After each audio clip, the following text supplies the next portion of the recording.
Alain Patrick Bozolo prépare et vend des beignets tous les matins ici à Mongali, un quartier cosmopolite. Une activité réservée aux femmes d'après les mœurs congolaises. Pourtant, ce dernier la pratique avec beaucoup d'enthousiasme et sans complexe, sous les regards souvent interrogateurs des passants. C'est mon gagne-pain. C'est grâce à cette activité que je prends soin de moi-même et de ma famille. Déjà pour moi, je trouve que c'est une activité.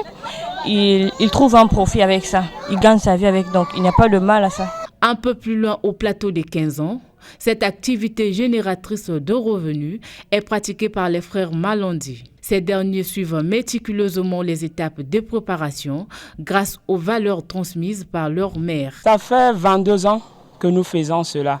À la sortie de la guerre de 97, à notre retour de Pointe-Noire, nous avons commencé cette activité avec maman. Mais vu qu'elle ne peut pas être au four et au moulin, nous nous sommes lancés à l'aider, de telle sorte que cet argent-là nous aide aussi pour tout ce qui concerne la famille. La commercialisation du newtom, communément appelé coco, considéré comme une besogne accomplie par les femmes, fait depuis peu le bonheur de certains hommes qui s'y prêtent avec sérénité. C'est le cas de Jourdain Bakoditoura, un vendeur de coco bien apprécié par la clientèle.